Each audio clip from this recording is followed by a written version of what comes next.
We have Cincinnati's very own Ben Hammer on the keys.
Ladies and gentlemen of Urban Artifact and Radio Artifact, it's time for Friday Laughtism!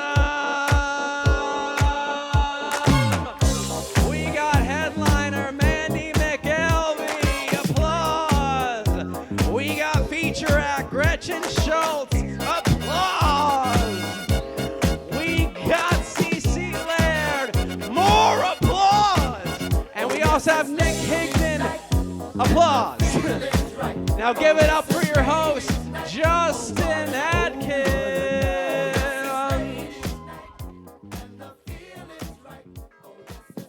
What's up, Urban Artifact at Radio Artifact? Are you ready for Friday Night Laughtism? Yeah. Whew, my ears are ringing.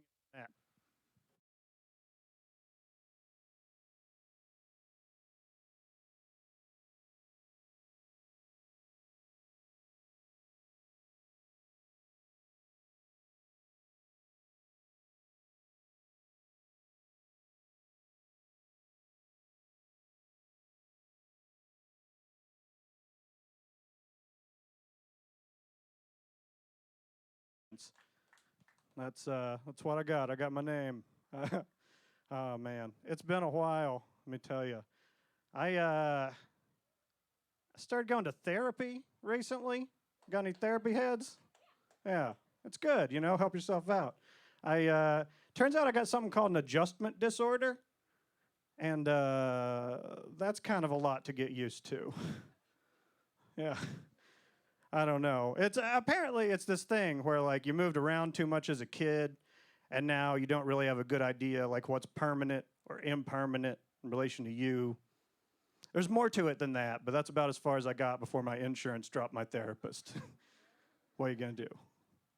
I don't know. I goof on them. My insurance is silly. I goof on them, but they're good people. I got great insurance.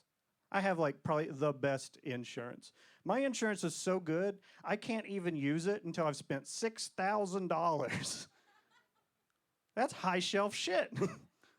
Primo, That's what the Preem stands for. But they're silly. They joke with me back. They did this one. I remember I went to go get a refill at the pharmacist, and I went to go pick it up. And the pharmacist looks at me, and she says, hey, your insurance doesn't cover refills. Great. I was delighted to find that out. Real funny prank. I call my insurance about it. I'm like, do you guys know about this? And they say, yeah. Why? Do you want to opt out? Do I want to opt out of never getting refills of any medicine ever again? What am I opted into? Is this like the pharmaceutical tourism plan? Try one pill, move along. Try one pill, move along. Oh, you're Rick, back to the first pill again, no more. You've got to deal with your demons. Oh, no. I got something figured out somehow eventually. Ended up going down to the doctor, and they put me on antidepressants. Yeah. It's not what I went in there for, but they put me on antidepressants. They took one look at me, and they were like, that's kind of sad. We make pills for that. No, that's not what I wanted. I wanted a permission slip for Adderall. Fresh out of those for old Mr. Depresso over here. No, I was nervous about it. I told my doctor, I was nervous about starting antidepressants, for side effects. And she was like, well, what side effects are you nervous about? And I said, well, mainly, I guess, weight gain and sexual dysfunction. Kind of scared of that. And so she put me on an antidepressant where the side effects make me skinnier and hornier. Why would you tell me you had other pills? You kept this in the back. Who do I look like?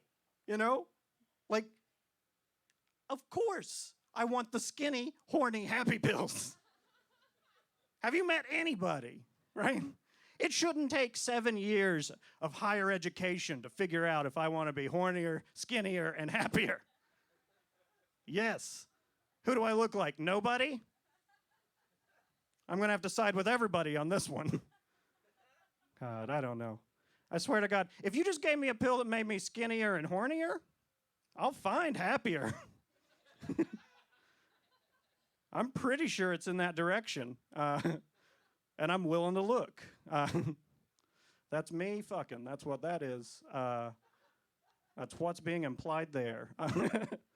No, there are some lesser desired side effects, like my Spotify sucks now. Yeah. Apparently, like all that angsty teenage playlist music falls flat on well-medicated ears. I mean, do you know what it's like to have to come to terms with the fact that you have the musical taste of a middle school boy who got his heart broken in 1997? That is a jagged little pill to swallow.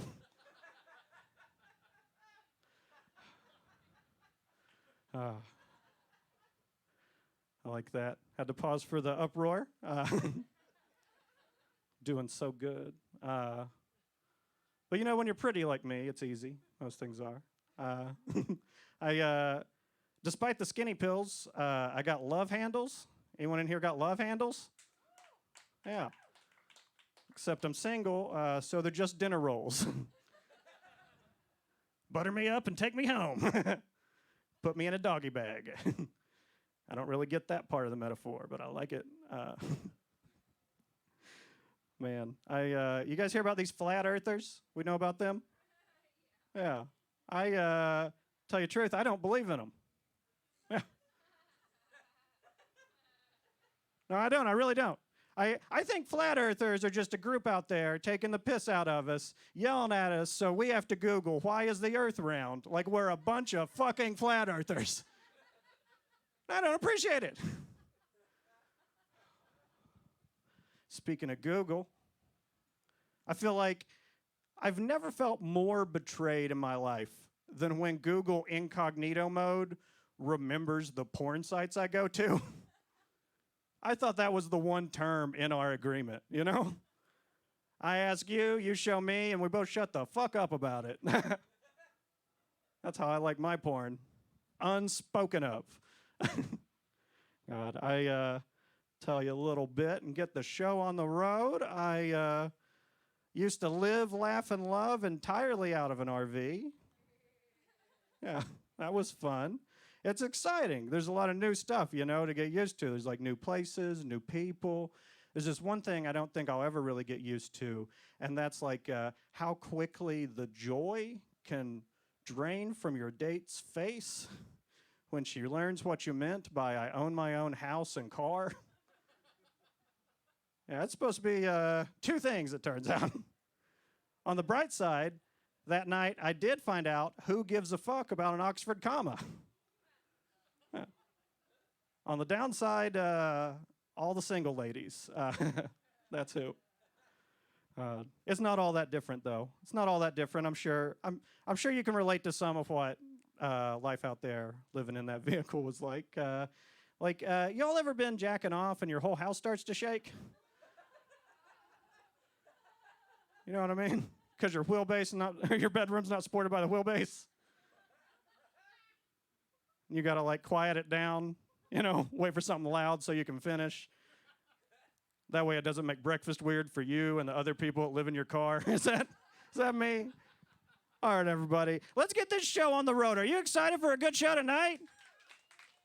Friday Laughtism. We are gonna have a good time.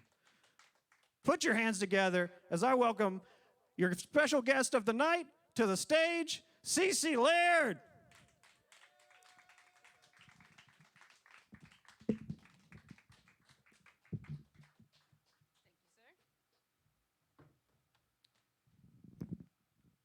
How is everyone doing tonight? Yes? Doing good? Is everyone having a good Handmaid's Tale? Yes? Good? How's it going? Under his eye. Just kidding, guys. You thought I was going to go there. I saw it in your eyes. Guys, I am here. I am here, and that means the medication is working. Yes. Oh, thank you. It is. You know, I miss being out during the pandemic and everything. I missed being out and being with your friends in like a place like this and just wanting nothing more than to go the fuck home. Oh, I learned you gotta leave home to miss home. Learn something stupid every day. Folks, I am not polyamorous because I am not adept with Google Calendar. Just heard that's part of the deal. The whole suite. Just don't get it. Not for me. That's a joke. Obviously, I am not polyamorous. I do share my therapist, however. Wish I didn't. And you know, sometimes she's like late for like our appointments, and I'm like, where is she? Is she with someone else? Like, it's 5 minutes in. Like, who's she with? Are they sicker than me? What do they have that I don't have? Like, literally, what do they have? Is it OCD? That's the one I don't have. I can flip a light switch. That's all I'm saying.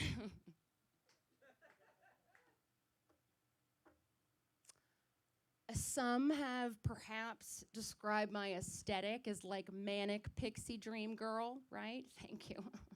I think that's like a fun, sexy way of saying you look like you have a mood disorder and thrift shop. And I do. And I do. I do. Serious mood disorder. It's all good though, guys. If your gaydar is broken, I am kind of bi.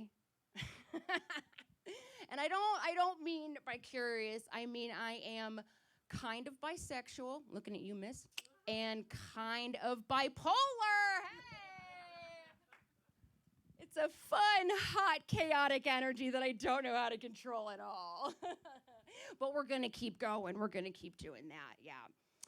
You know, it's hard. It's so hard being, able to fuck everyone and also hot because being bipolar and being bisexual, 50% of the time I don't know how to feel. Other 50% of the time, don't know who to fuck. It's fun though. We have fun. Once upon a time, not long ago, I was single. I'm not anymore. But when I was, I was having a little problem. I was having a little dry spell. And I was talking to another female friend. And she said, "Come on, Cece. You're a modern woman. Don't you have a little vibrating friend in your nightstand?" And I said, "No, I get dick. I don't need one." But I wasn't at that time. So yeah, I did need help. So she and I went down to Ye Olde Dildo store, as you do. Ye Olde Dildo Smithy. And smithed up a dildo.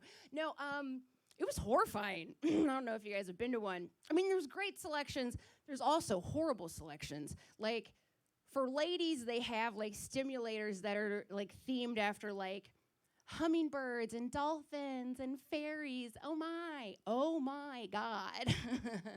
What in the Lisa Frank bullshit is going on? Seriously. Like, I do not need like Hans Christian Andersen, like in my very mature 35-year-old vagina. You know what I'm saying? Like, leave the Crayola for the kids. That's all I'm saying. Like, I could get down with like an adult themed dildo, like I don't know, off the top of my head, taxes. I don't know. Give me a taxes themed vibrator. I want to feel like an adult. That's all I'm saying. I feel like an adult. Let me get a little sippy here. I got a straw.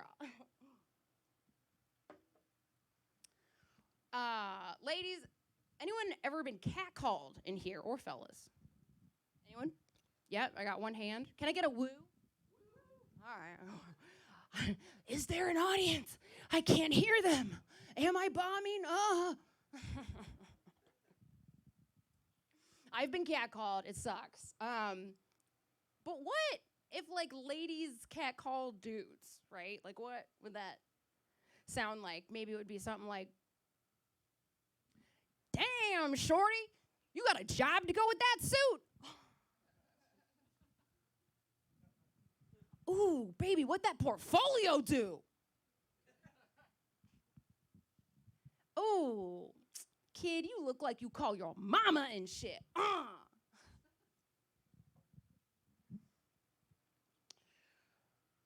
I'm going to wrap it up with this, guys. Give yourself a round of applause for being out here tonight. Seeing some comedy. Getting some yucks, I love doing this. I love getting out. I got to get out, man. I got to get out of the house. One of the things I love to do recently, I went to an escape room. Anyone ever been to an escape room before? Couple people? Yeah. I went to one recently that was super hard. It was the one, it has like a locked door, right?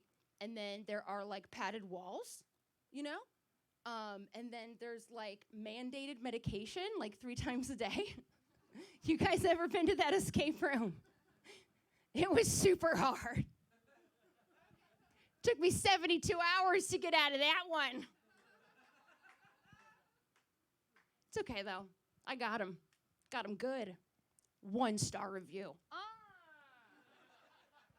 Thank you guys. I've been Cecilia Laird. Give it up for yourselves. Give it up for Justin and everyone here tonight. Give it up for Cecilia, everybody. Our next act, the very funny Nick Higdon, all the way from Louisville, Kentucky. Put your hands together. Welcome him up on stage. Yeah, keep it going for Cece, everybody. The reason you shouldn't mix Zoloft and alcohol right there. Hell yeah, she's dressed like a backup dancer for LMFAO. That's crazy, but she did get one thing right. It's really hard to be super hot and fuck everybody, right? I have that problem. Yeah, this really has like a talent show vibe to it right now, like middle school talent show. Yeah. Reminds me of my talent show. My parents aren't even here. They skipped this too. Nah, I'm kidding. I didn't invite them. I love them, so. Hell yeah. Will you guys be my parents? Will you guys be my parents? We're not that old. No? How old do you think I am? 13. Nah, I mean, you guys look like you make pretty good parents. You got like a, no? No? You have two? Yeah. Had to. Oh, no. Just when you thought it couldn't get any darker. Nah, hell yeah. Yeah. Cool. I'm done talking to this offensive coordinator of a man over here. Hell yeah. I'm happy to be here. I don't know if you guys can see it. I actually just recently got a little nose ring. Yeah, thank you. That's about the cheer it deserves. I mean, I kind of like it. I think it looks good.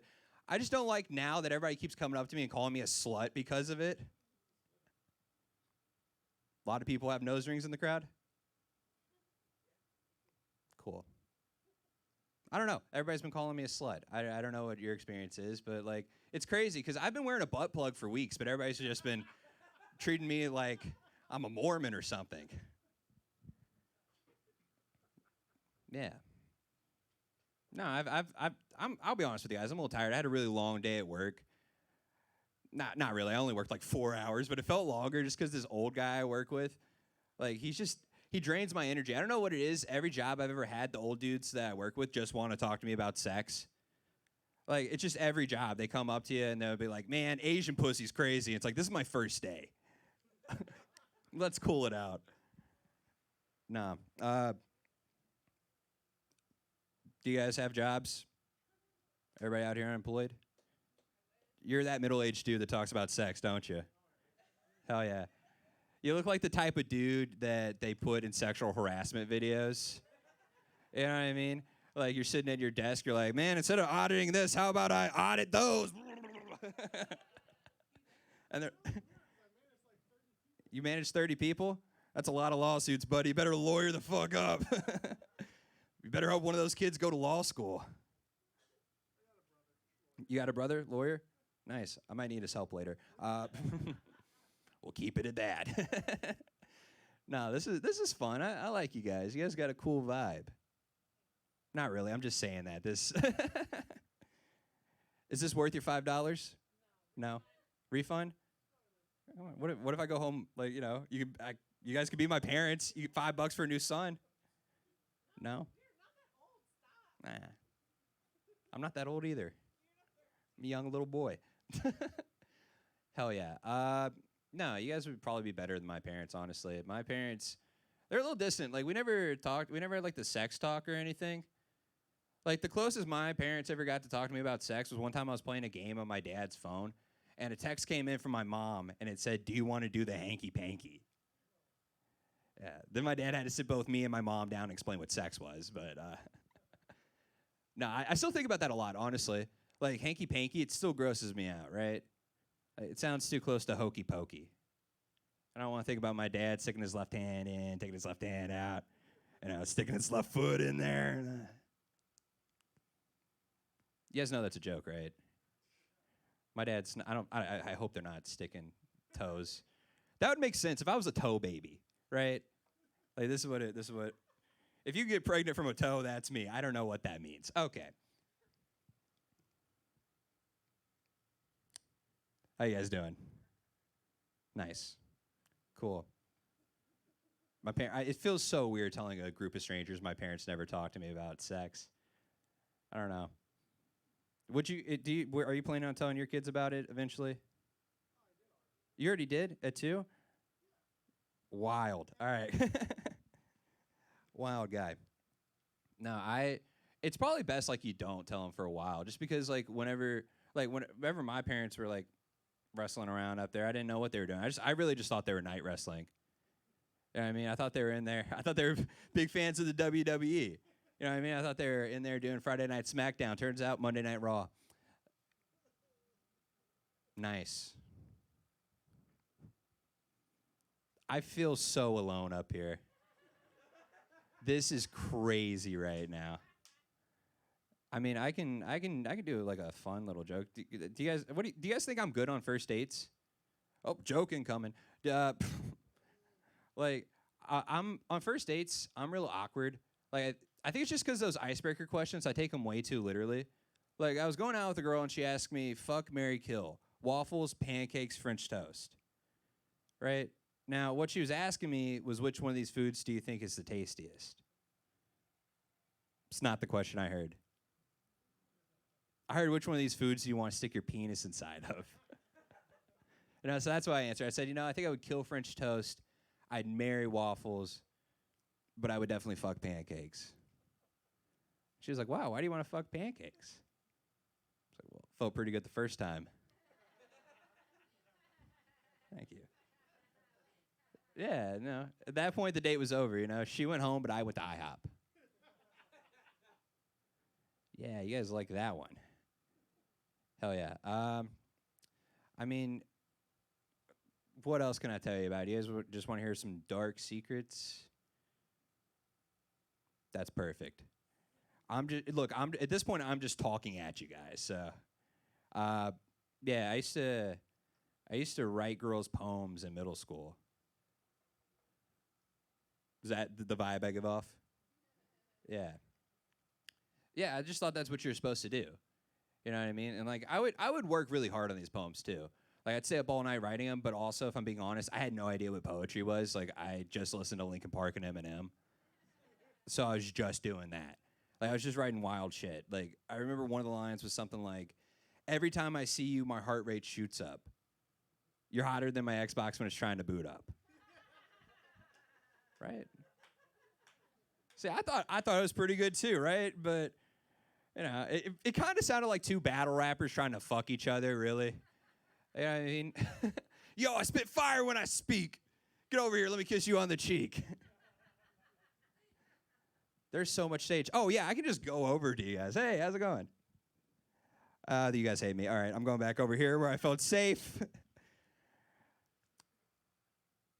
Tip for the rest of the comics: don't explore up here. You won't like what you find. It is terrifying. I feel like I'm drowning in an ocean filled with misery. Happy Friday. Yeah. Okay, so I can do another one that you guys probably won't like, but I'll do it anyways. Yeah, check the time. This is really wild up here right now. So I could talk about really like only sex. Like that's the only. No, I'm just kidding. I could do more stuff too. Like I'll be honest with you guys, I'm afraid of old people. Cool. I'm afraid of you guys too. Don't worry, but mostly old people. You ever go to a friend's house and they have an older relative living with them, and at first you're like, that's sweet. You should love your nana, and then you see their nana, and you're like, get that thing out of here. I don't say that though. I'm really nice to them. Like I compliment them and stuff. I'm like, who's this sexy young thing, huh? I love the way your mouth is just always open. And then you go out, you go out to shake their hand. It feels like you're squeezing a soft, warm bag of Cheetos. Just no. Cool. I'll leave you guys with one more. Since you're begging for it, don't beg for it. Don't beg. Please stop it. Yeah. Yeah. I used to date this girl that looked exactly like Conan O'Brien. And it took me so long to realize it too. Like I didn't realize it until I was watching an episode of Conan. Conan started putting on lipstick. I was like, yeah, Conan's looking pretty hot. But I think that's just how bad I want to be a comic. I'm just willing to date anybody that reminds me of a funny person. Like I used to date that Conan O'Brien girl. Now I'm blowing some old guy I'm pretty sure is Mel Brooks. Yeah. See ya. I'm going to go blow an old man.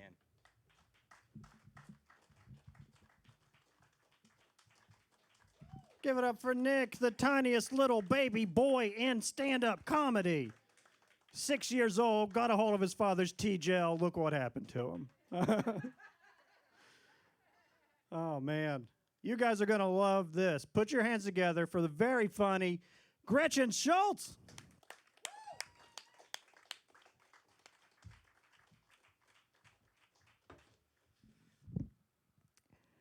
I like how Nick Higdon was up here, literally just insulted you guys and was like, I'm dying up here. What's going? Didn't tell any jokes. I'm dying. What's going on? Anyway, I'm going to start this set off with a bit of a controversial opinion. I hope that's okay. I think balloons are weird, you know, because what are they? They're just sacks of air. We tie it to a string, and then we hand it to somebody like, hey, congrats on your life. Here's a floating piece of trash. There you go. You know, hold on to it. You don't want to lose it. The trash, you don't want it to fly away, right? Also, flowers are a weird thing to give to somebody, you know. It's like, oh, wow, I'm so sorry. Your cat died. Well, let's see how long you can keep these alive, huh? But it is a good thing that we give out flowers for sympathy, right? Because it would be a little weird to give balloons for sympathy, right? Like, imagine me showing up to a funeral of, like, a boy who drowned, you know, and I have a bunch of balloons in my hand. I go up to the parents like, hey, look, I know your son probably could have used the air in these earlier, but, you know, here you go. You know, hold on to them, don't lose them, like your son, right? Don't want him to go fly away. So I'm from Greenfield, Ohio, which is a very small town, but it's home of Johnny Paycheck, which is pretty cool, right? If anyone knew who the fuck Johnny Paycheck was, that would be really neat, huh? The only reason why anyone from Greenfield knows that is the home of Johnny Paycheck is that there's a sign right in the middle of Greenfield that everyone sees. It just says, home of Johnny Paycheck. I don't know who he is. Nobody knows who he is. Maybe he was what Johnny Cash was going to go by. You know, the currency. Thank God he didn't go Johnny Bitcoin. That would have just fumbled right away, right? But it's a small place. Greenfield is very small. It's actually so small, it's considered a village, which is so crazy. I've never heard of a village so full of white trash. I've never seen that. We don't even have a blacksmith. It's like we're culturally appropriating villages in Greenfield, Ohio, but we do have our tribes, you know. We got McDonald's employees. Yeah, that's a big one. And then there's the moms who sell pyramid schemes, right? Those, and then and meth. That's the third one. That's actually the biggest one, most popular tribe. It was weird. When I was in college, I was getting my blood drawn, and I was trying to donate blood, and she looked at my license, and she was like, "Oh, you're from the drug town," and I was like, "Excuse me, the drug village." Thank you. Get it right. You know, everyone thought that I was like really high in high school. It was because I had undiagnosed ADD and I was allergic to my contact solution. So people would, you know, ask me, "Hey, Gretchen, are you high?" And I'd be like, "What?" Like red eyes, you know.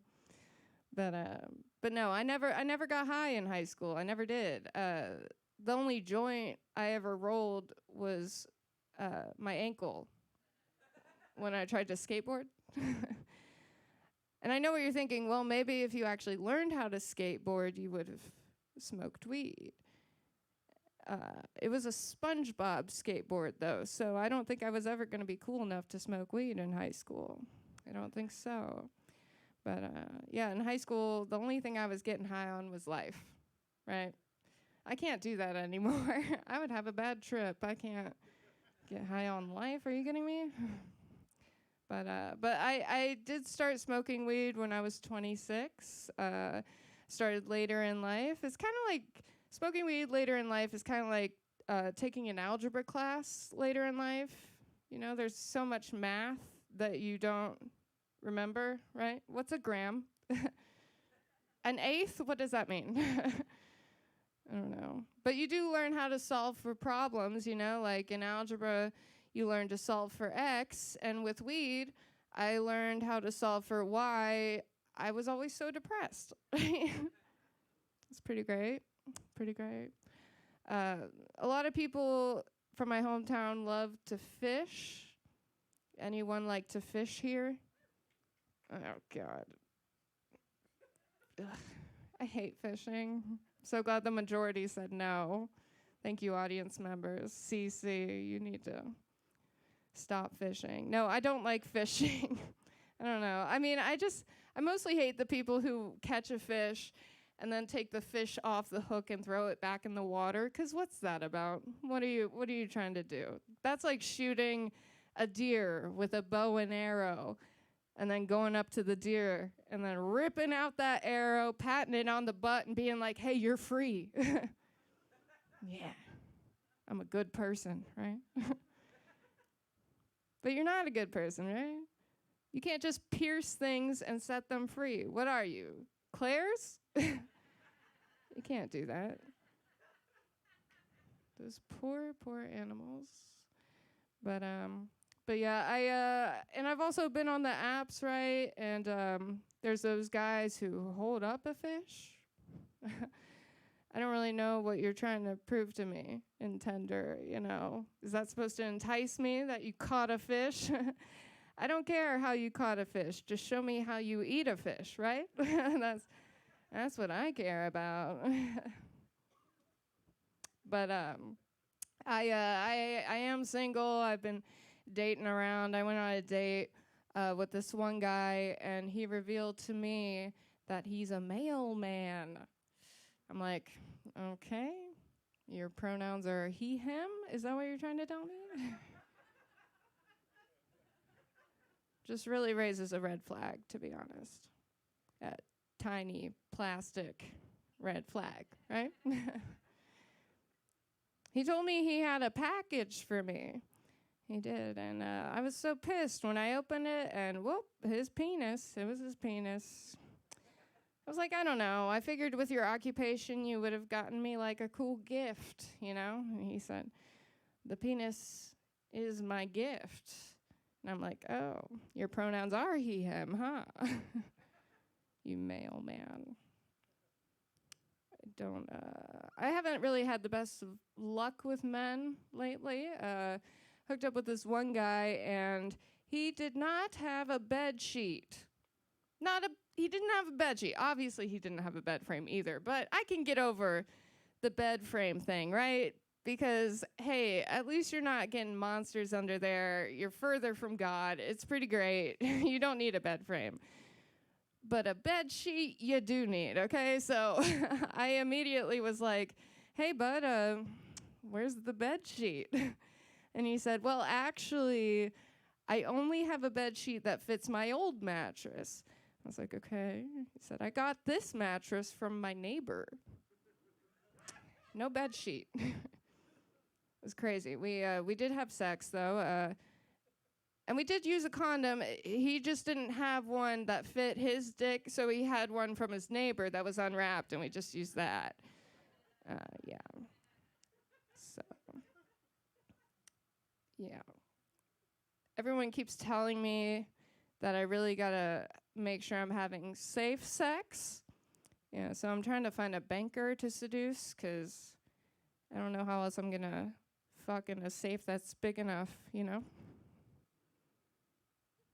Where else can I get access to that?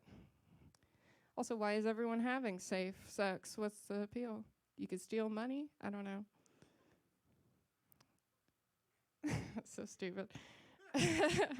I did hook up with a magician once. It was pretty bad.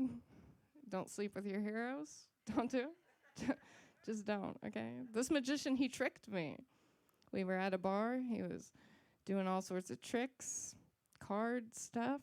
I was like, wow, neat. I'll sleep with you tonight. But I got to his place and I found out that not only is this guy a magician, this magician had a micro penis. Yeah, wild. Has anyone in here seen a micro penis? It's guys, you don't have to admit anything. Ladies, have you seen? They're small. They're way smaller than you think. You're like, oh, this is a micro penis. Oh, cool. But I was like, well, he's a magician, though, so I don't know. Maybe the rest of his penis is behind my ear, huh? Tried to check. And then I thought, okay, maybe it's a handkerchief situation, right? So I tried to pull on it. He said, what are you doing? Research. Don't worry about it, dude. But he, most of the time when you're a dude with a micro penis, you're good at other things in bed, right? To compensate. Well, he's a magician, so he doesn't know how to pleasure a woman at all. So I was trying to look in his hat for anything that could help me out, like a rabbit, or a magic wand, or a dildo. I don't really fucking care, honestly. I just need something. But I will admit that he was a great magician, because he made me disappear forever. Yeah. I'm just kidding. Honestly, micro penises are not that bad. He did make me disappear. I haven't seen him since, but I wasn't kidding about that. He's out of the picture. Micro penises, though, they're not that bad. It's only when they're attached to a magician is when they're bad, okay? Because micro penises are an easy blowjob, right? It's kind of a relief sometimes, because big dicks, they're a little intimidating, right? They're kind of like those big lollipops in the mall, right? You can lick them all over. It's so hard to fit it all in your mouth. But micro penises are like ring pops, right? It's just and then there's a ring at the end because you're the only one that's gonna suck on it. So it's pretty great. A way to get a proposal in case you're interested. Everyone calls me the town bicycle. I don't know why. I think it's because I'm always too tired from fucking everyone in my town. I think that's so exhausting, guys. I don't know. Yeah, I'm a bicycle, just chain me up outside, pump me up with air, and ride me, okay? You'll never forget how. You can have your dad teach you. Be pretty great. I'm so happy that my dad taught me how to ride a bike as a kid, because now he's dead. It's okay. You don't have to clench up your little buttholes. You can't spell dead without dad, right? So it really just makes sense, I think. My mom, she's actually lost 2 husbands, which is pretty crazy, right? They both died from substance abuse. So she must have been a bitch to deal with, am I right? The first one died from alcohol. The second one died from cigarettes. And I'm really hoping that she finds a third husband. I want her to find true love so terribly. And I could really use a coke connect, I'm really hoping this third guy's a coke guy, Really, I just want a dad that can take me skiing. That's what I want. Speaking of my family, I used to live with my grandparents, which was pretty rough, because my grandma is very racist. So racist that she bothered me to the point of me telling her to fuck off to her face. Yeah, I got kicked out, and as soon as I said that, my grandpa, he lost his shit. He had a prolapsed bowel at the time, so, it kept falling out. He had dementia and a prolapsed bowel. Could you imagine the confusion that man endured? But no, I don't like my grandma. She, like I said, she's very racist, okay? Like, it's to the point where it's like, okay, grandma, fucking calm down. But I bought her, I realized that slippers are very misleading. They're terrible false advertising. Because I got my grandma slippers for Christmas, but I had to push her down the stairs. Thank you. Thank you. Yeah. If you didn't laugh at that, you're supporting my racist grandma, and I hope you know that. I'm watching you. Let's see. But while I was living with them, we were watching, or I was not a part of this, but my grandparents, I heard them hooking up in the room next to me. They still fuck. They still get it on, which is pretty cool, to be honest. I'm pro old fucking, But the thing that bothered me was Fox News was blasting in the background while it was happening. I was like, well, I guess it makes sense, Fox News is porn for old people, right? Think of all the titles they could use, Getting Cucked with Tucker Carlson, Sean Hannity gets GOP'd on. Nude gang bang with Newt Gingrich, huh? How about that one? And then I don't know if you guys know Mr. Hands. You guys know Mr. Hands? But this one, it's Mr. Tiny Hands, and it's Trump getting fucked by a horse. I'd watch it. Any horse girls out there in the audience? I actually, when I was in high school, I was Republican. I grew up in a very Republican household, which is fine, it's whatever. But it's just weird. Like this, voted for Mitt Romney, okay? What the hell? As soon as I turned 18. And I also thought Paul Ryan was like the fucking hottest dude in the world. I don't know what was wrong with me. It was crazy. But my mom, she told me when I went off to college, before I went off to college, she was like, don't become a liberal. I'm like, I'm getting a theater degree. I don't know what you're planning here, but I did become a liberal, obviously. I went to college, and I do think, I did go a little too far one year to the left, because I had the bright idea to not celebrate Christmas, but I wanted to celebrate Kwanzaa, which is cool, right? I wanted to explore what Kwanzaa was like. And so I tried to do some research, and then I realized that Kwanzaa is not spelled with a Q. It's spelled with a K. 2 A's at the end, so I realized, okay, I'm too white to celebrate Kwanzaa. I think that's what was going on there. But that's okay. And I'm not trying to say, like, white people can't celebrate Kwanzaa. I'm just saying, if you think Kwanzaa starts with a Q, it's not for you. And I think we should stick to that, right? I also realized I was bisexual in college. I like the ladies. And I think most women are bisexual. Hear me out, okay? Because if a man ties you up and takes you into the woods, you would think that he's going to murder you, right? But if a woman ties you up and takes you into the woods, you would think that she would murder you. But it would be kind of hot. A little bit. You got to admit, there's something about the boobs. I don't know. But I will say it's been hard dating men lately Because for me, men have been like umbrellas, you know?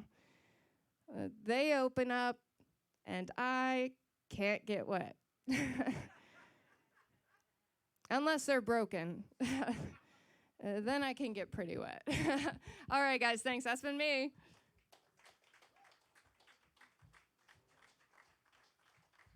Gretchen Schultz, everybody. Let's hear it one more time. All right, are you ready for your headliner tonight? All right, let's hear that one more time. I want you to mean it. Are you ready for your headliner tonight?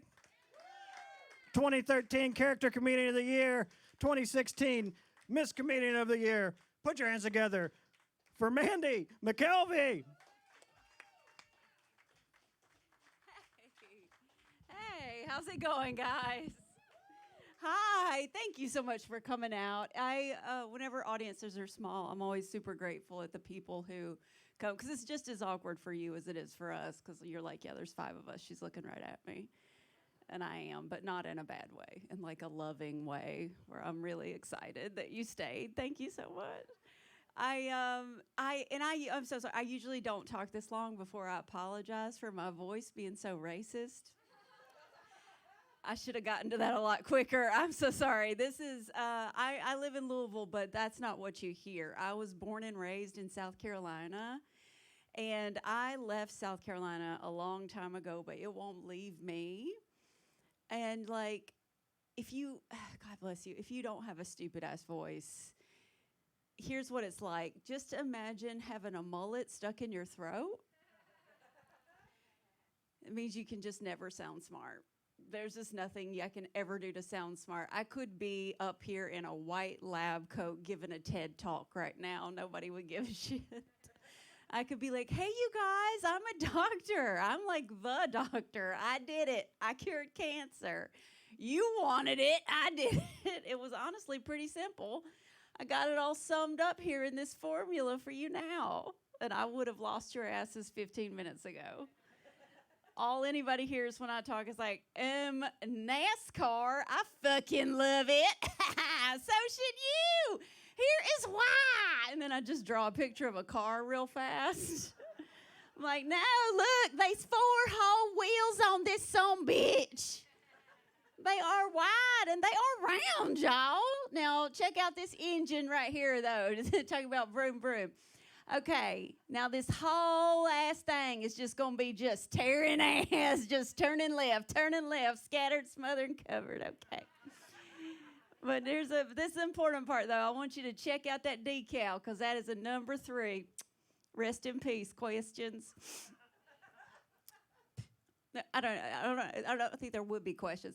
I can't be classy. I can't be a classy person with this voice. And it sucks because it's the exact same thing with my name, too. Because my fucking name is Mandy. There's nothing you can do to class up the name Mandy. What if I was a doctor? I'd just be like, hi, I'm Dr. Mandy. Any job. You can put that name with any job. Police officer Mandy. Construction worker Mandy. It's all just a naughty Halloween costume. Nothing you can do to class up a name like Mandy. And there will always be, audience members are so nice. Like, they listen to you, and then you talk about your problems to them, and then they want to help you. And it's so beautiful. I cannot tell you how often I will have a well-meaning, sweet audience member come up to me. Amazing. A little skee ball on the ceiling. That's normal. Don't worry about it. An audience member will come up to me and be like, well, you know, you're an adult now. You know, you don't have to do that. You can go by Amanda if you want to. And I'm like, oh, my God, I could go by Amanda if that were my fucking name. But it's not. Not in my trailer park.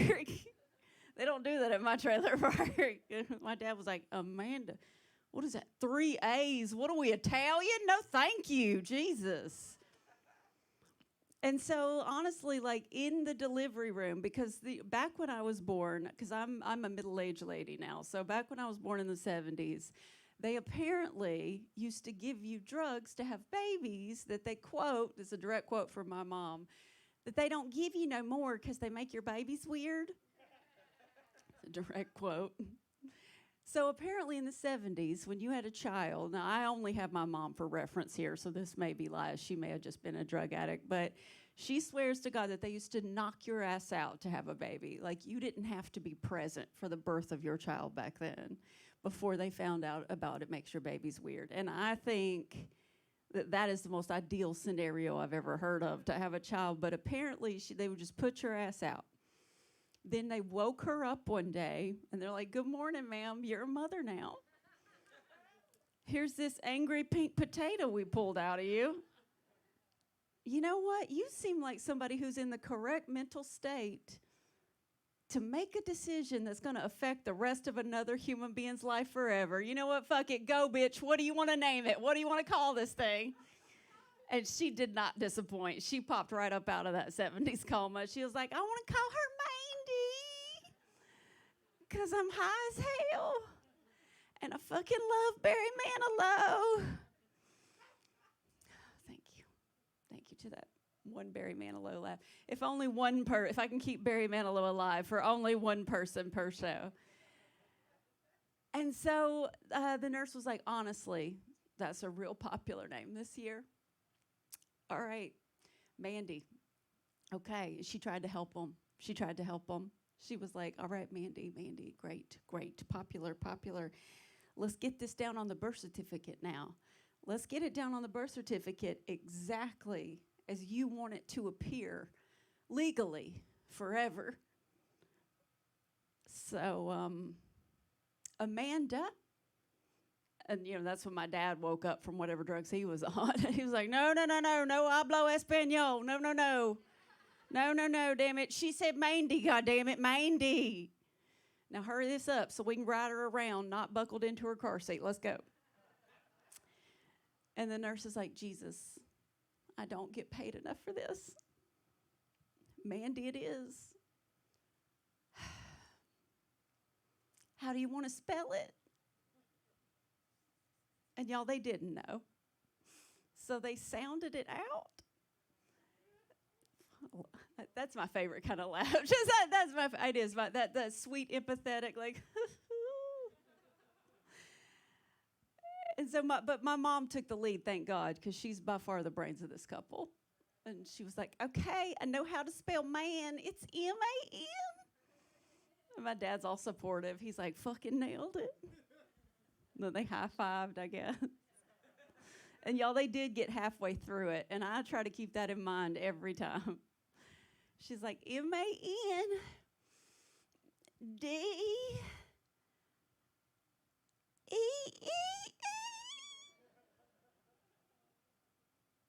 And that's what they did. My name is M-A-N-D-E-E. And that's my name all the fucking time, you guys. That's my name all the days and all the hours. I've had to say and spell that thousands of times. If they put my name on your Starbucks cup, you'll be pissed. That is on my voter registration card. Do you think they count my vote? Me neither. I think there's the guy, I think it's his whole job. I think he's like, "Thank you, Bob. Thank you, Bill. Thank you, Steve. Thank you, Mandy." Oh, shit. Oh, shit. Oh, no, sweetheart. Oh, no. You got to go in that special pile with crystals and ambers. And I don't disagree with that, by the way. Have you ever met a group of crystals and ambers that should be making major life decisions when they're together? Just a bunch of man-DEEs all confused in the voting booth. We've never been allowed in. We don't know. We're just pulling levers and shit, judging people by their hair. We don't know. But when I was an adult, I confronted my mom. I was like, "Mom, what happened back there? That could not have been your dream for your only daughter. That could not have been your plan." And she fessed up immediately. She goes, "I know, I made a mistake," which is not the conversation I was prepared to have. I didn't know she was going to roll so fast. And she goes, "I'll tell you the truth. I had a beautiful name all picked out for you for 8 months for you were born.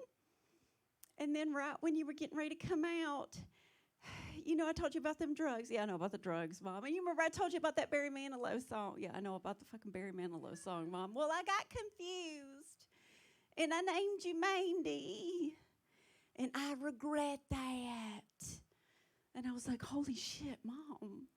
I had a real name. Like one you like thought about. Like maybe you like looked it up in a baby name book and it had a meaning. Or like cross-stitched it on a pillow. Shit, maybe it was something I could find on a keychain one day.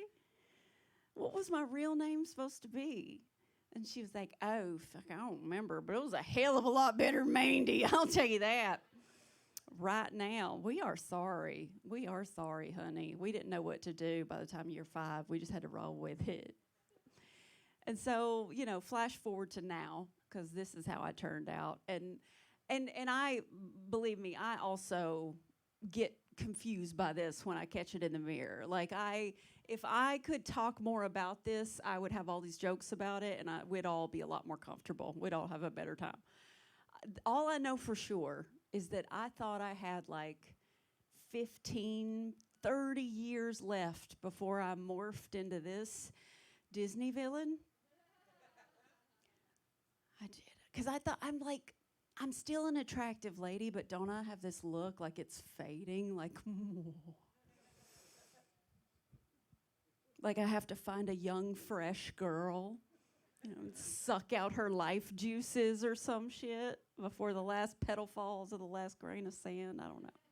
I haven't got my instructions yet.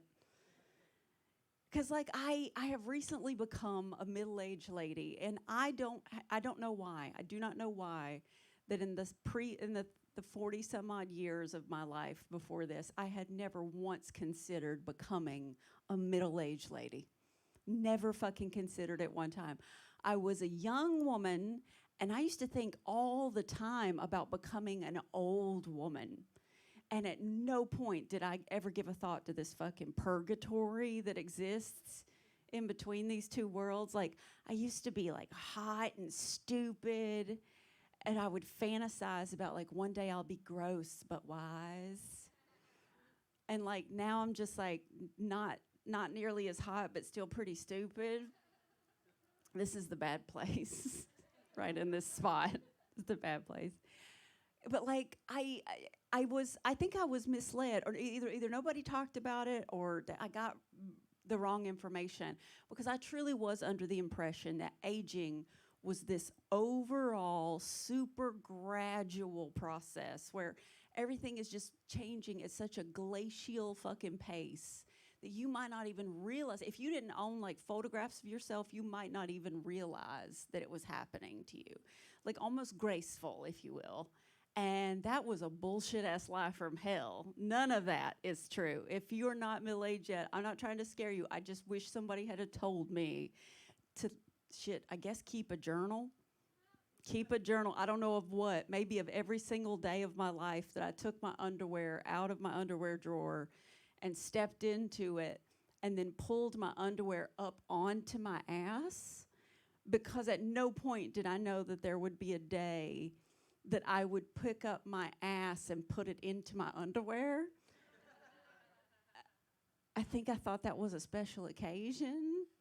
Like, I think I thought I was like, because I was like putting on like, you know, the Spanx, or just, there's 100 versions of them now. It's just those toddler bike shorts where you pull them to here, and then you have to scoop up your bits. You have to make like a hook with your hand. You have to get under there and then like put it into the pocket. And then you have to get them the rest of the way up. I think the first time you do that, you tell yourself, like, this is a special occasion. This is for a special dress. It's for a special outfit. It's an event. It's an evening. It's like a big deal. So you don't think of it as being your life until, you know, you find yourself, like, in a brewery talking to 7 people and you got your long sleeve panties on. There's that. That's where my panty in. Not that you're all not special, but I'd be wearing these at my house at this point. This is just where they end at this point. All my parts are going at different rates, and I wish somebody would talk to me about it. Like, I didn't know that you're, like, when I stand in front of the mirror naked, it's like it's a mind fuck. It's like a Frankenstein's monster thing. Like, my hair turned gray immediately in like seconds. But my face is still holding up. But I kind of am in shape. But now my arm does this fuck shit. Like, what is that? What is that shit, sir? Don't put your head. He was like, ha ha ha ha, my head itches. Ha ha ha. Oh, ha ha ha. Oh, my drink is dry. Yeah, you can't refill now or you'll look like you're leaving because of my arm. You can't. Now you have to be thirsty the rest of the show. Shit, you should have timed all that drink better. If you leave now, I'll just chase you with it. You can't run now. Shit, we're both fucked up. Because I want you to have a drink, but you can't go anywhere. My self-esteem is tied to the fact that you're just going to sit there with dry mouth for the rest of the evening. I'm like, oh, no, I just now figured it out. No, it really has nothing to do with you. You're beautiful. Thanks. No, I know. I see now. You can't, because it is, in men, it is not your fault that you suddenly have to scratch your head when you see this. Because, like, women have shielded you from this your entire fucking lives. Like, you know how your mom always wears a cardigan in the summer? She not cold.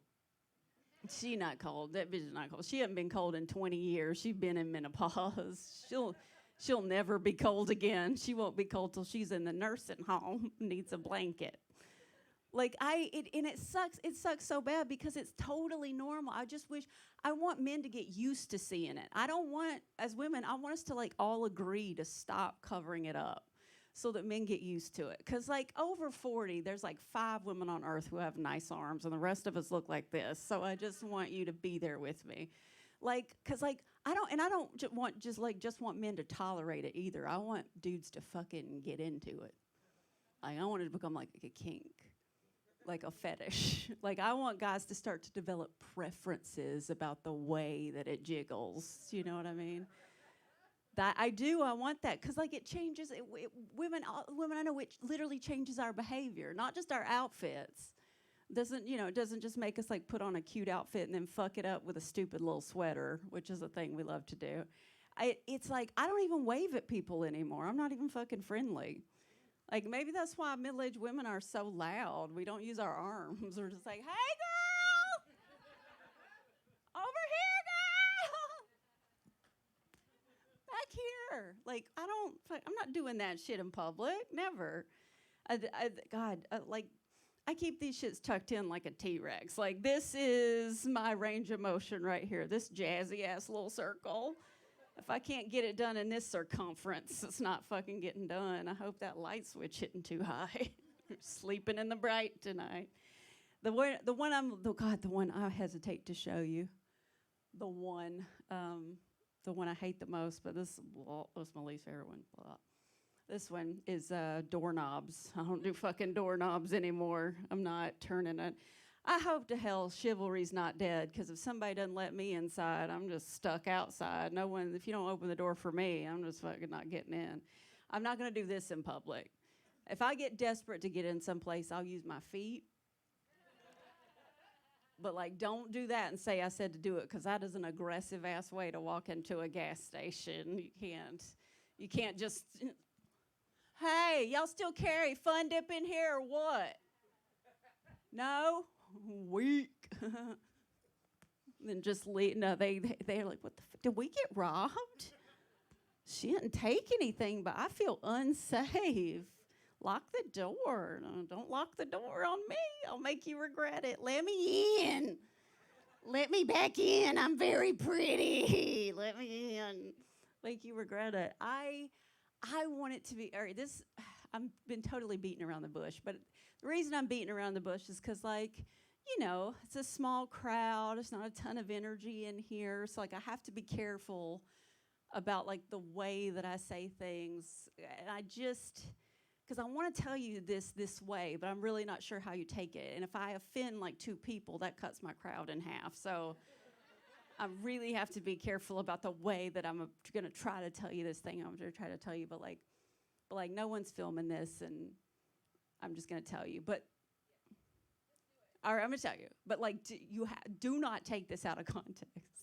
Like, if I swear to God, if anybody says I said this, I'll lie on your asses. I will gaslight every person in this room all to hell. Gaslight the shit out of y'all and say I never said this. All right, here it is. What I mean is, I don't want to do away with sexual harassment. I fucking love it. Don't take that out of context. Here's what but I want to be able to pick the subject of the harassment. That's all. That's my caveat, because I've given up on getting rid of perverts. We're not going to get rid of perverts because they're 49% of the population. They're men, so they're not going anywhere. We can't. They got the upper body strength. We can't kill them off. So we can't get rid of them. So we're going to have to learn. We're going to have to learn how to live in harmony with the perverts. So we're going to have to learn how to live parallel lives side by side with the perverts, where they can't touch us because we have an agreement. And and what that is for me is that, all right, you can do the sexual harassment, but I get to pick. You only can sexually harass me from an approved list of things that I've given you. And on my list, all there is this. This is what we can get fucked up about together. We can get into some weird shit together. If you can get into this with me, we can do it. So this is how I envision it. In my perfect world, where women and perverts live in harmony together at all times. This is my perfect world. So I'm at the gas station, right, pumping gas, because the gas station is where I go to get compliments. I don't know where y'all get your compliments, but that's the fucking endless well of compliments that I love. And if you're not going to the gas station and you are a woman and you are not feeling your best, I just want you to understand you're wasting resources. If you're not feeling your best, if you're like me and you can't make yourself feel better because you're not mentally healthy or whatever, don't look to a partner to gas you up. Don't look to a boyfriend. Like, get in your car and go directly to your local gas station. I swear to God to you. Swear to God to you, go in there. There is a man on every corner of every aisle in that gas station who will look at you like you are the first fucking human female woman he has ever laid eyes on. And he's like, oh my God, you beautiful. Thank you. Thank you. So in my perfect world, I'm at the gas station pumping gas. And out of nowhere, the creepiest motherfucker I've ever seen in my life just materializes. Because, the creepier they are, the less you can tell where the fuck they came from. You're just like, Jesus, God, have you been there the whole time? There's not even a door over there. Jesus. Like, that's what I want. I want the creepiest motherfucker you've ever seen. So I'm pumping gas, and he just appears. And you know how they do, So he just, hey, girl, hey. Why don't you slip off that jacket? Let me see them flaps. And I'll play the shit out of my role, too. Ew. Gross. Ew.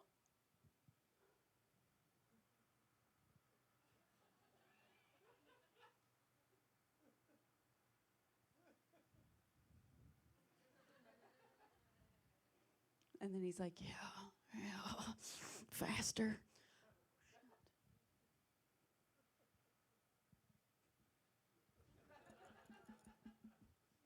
And then he's like, but then when he starts to, you gotta cut him off. And when he starts to get too hype, when he just starts, yeah.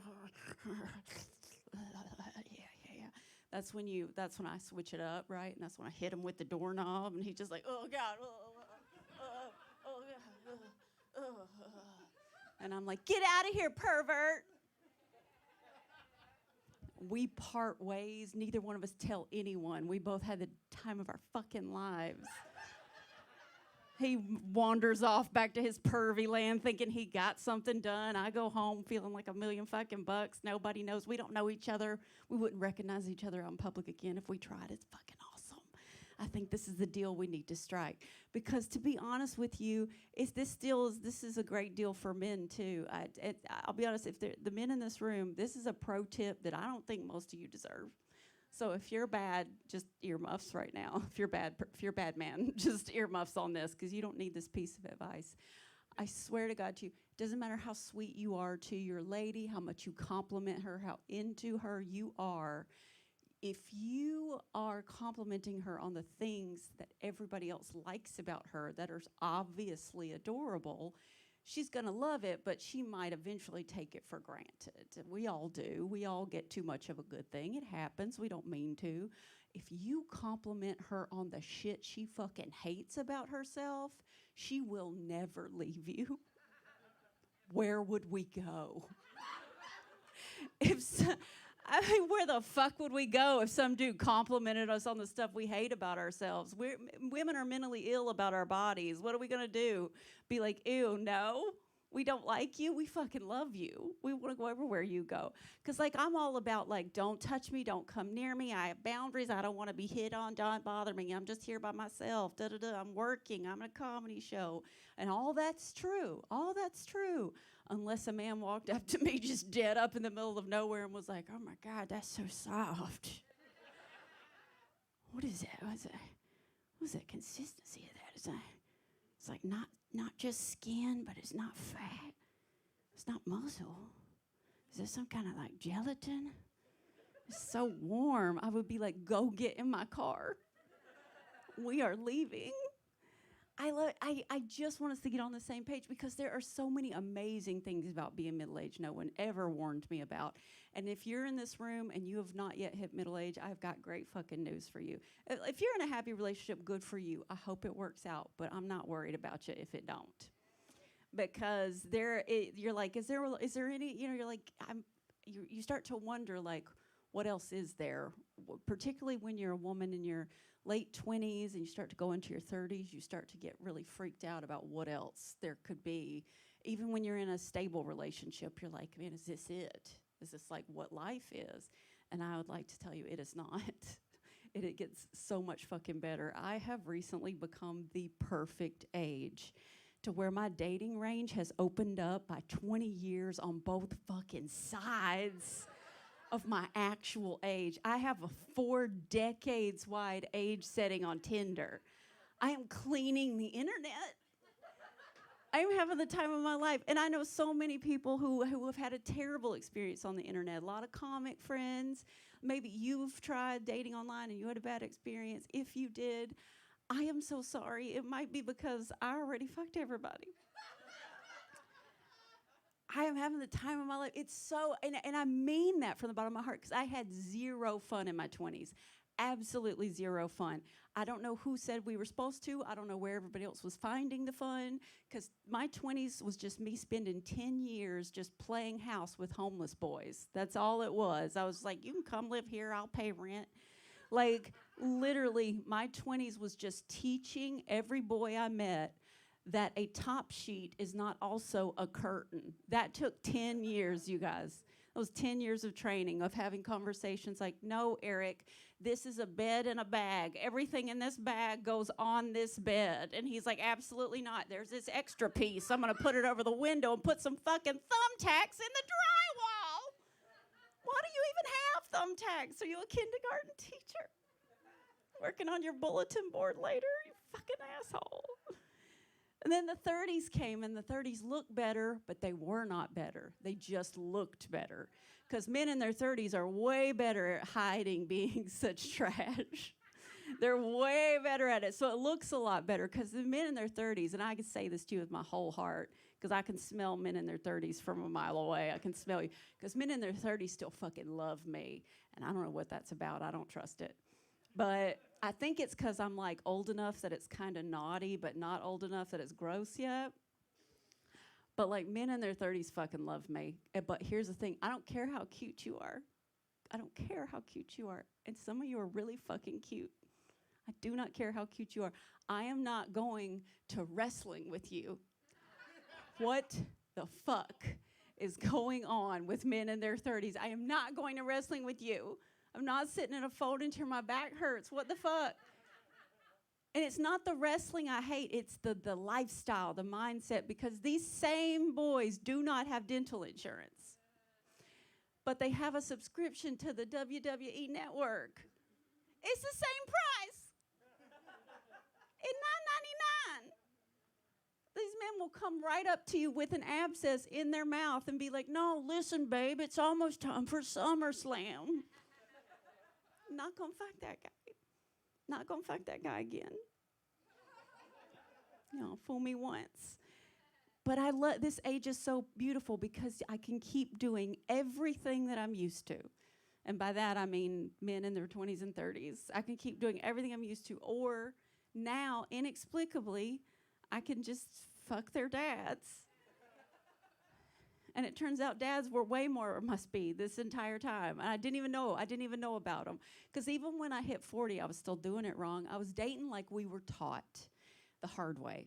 I was dating like we were taught. I was looking for somebody I had stuff in common with. So I was looking for some dude, nice guy, in his 40s, never married, no kids.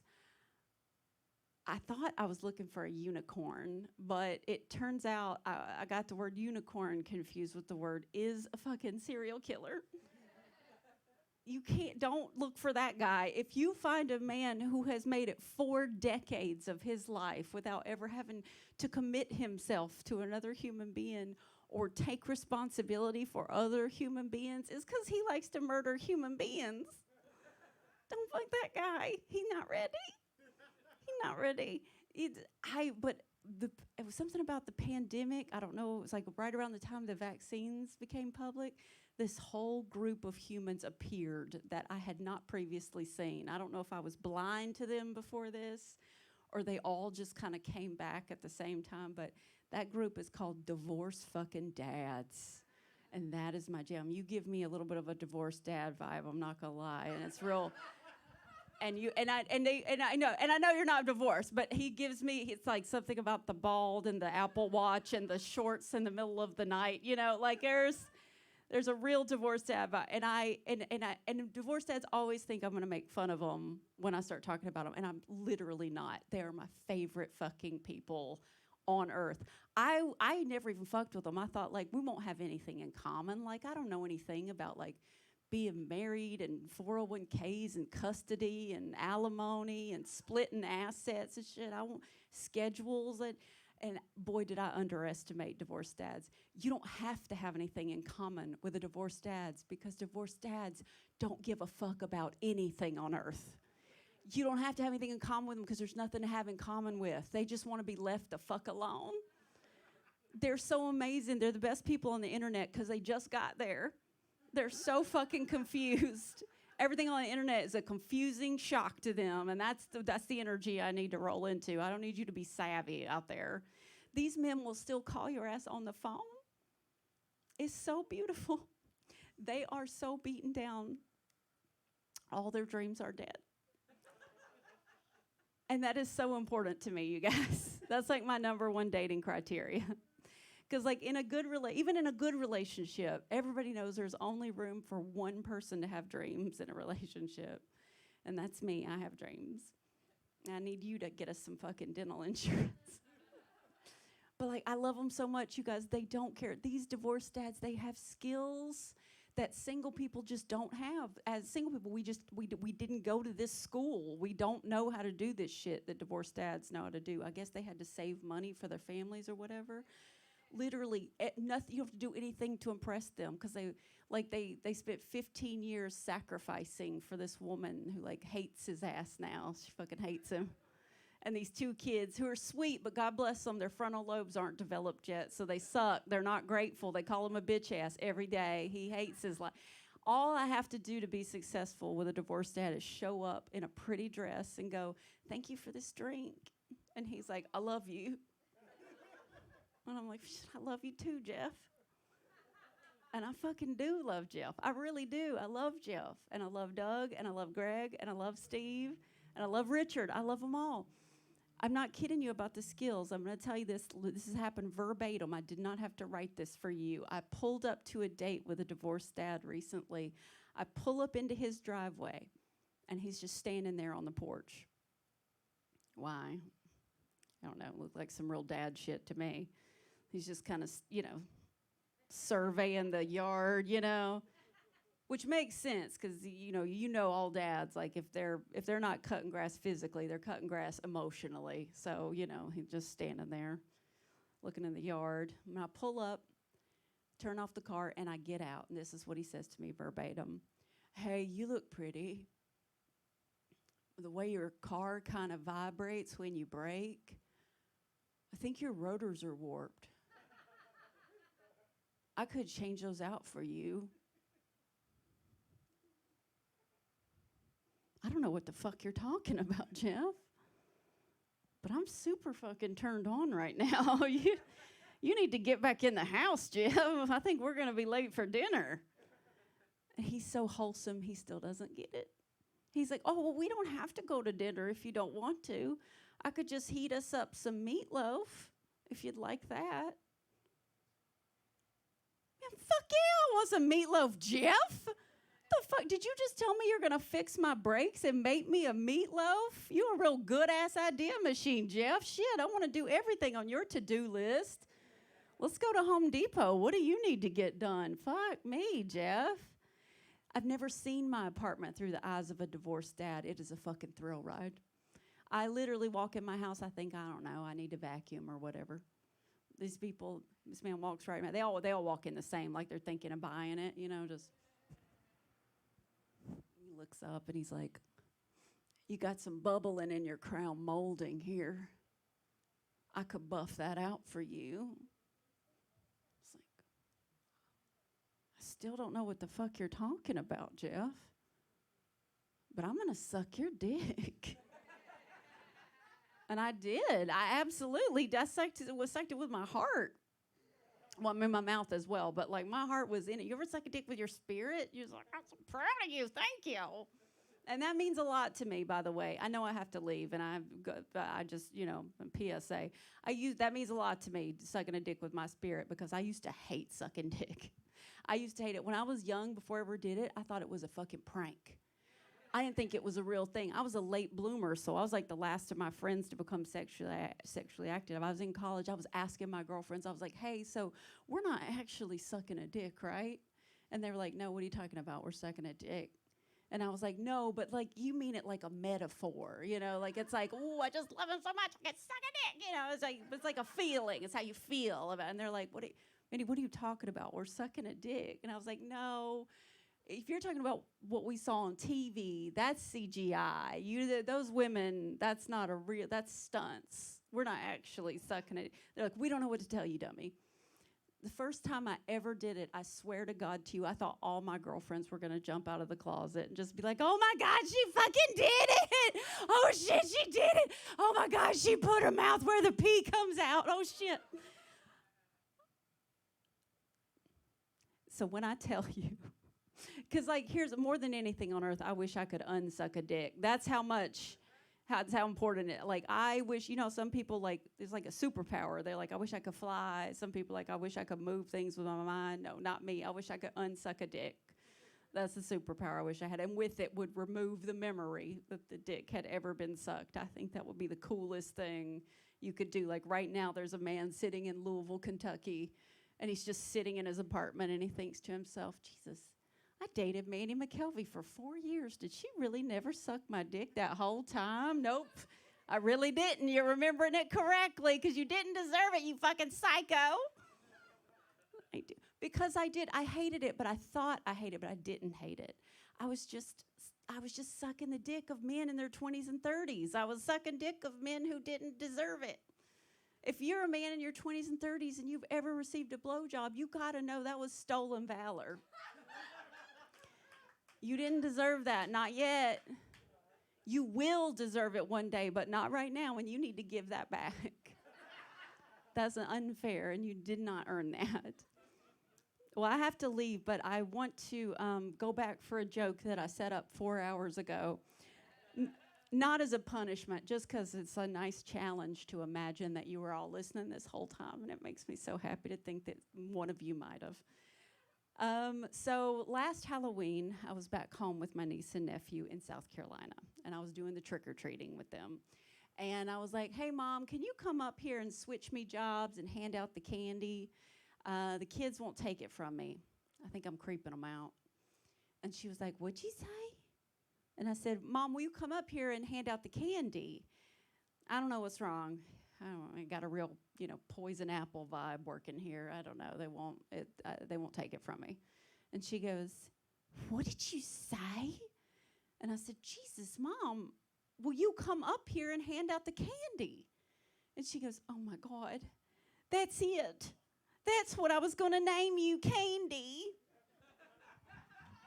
Just for the one laugh, it was worth it. Thank you, guys. We did our best. The audience worked as hard as the comics tonight. Come on up, come on. Mandy McKelvey, everybody. Friday Laughtism, we did it. We do it every month. Next month, July 29th, come back here for John Hayes. Very funny guy. He'll be headlining. Let's hear it one more time for Mandy McKelvey, Gretchen Schultz, Nick Higdon, and Cece Laird. I've been your host, Justin Adkins. There's Zach in the back. I love him. Good night. I got you in my life, and the loneliness dies. You brighten my days in so many ways. I got you, I got you, I got you, girl. I got you, I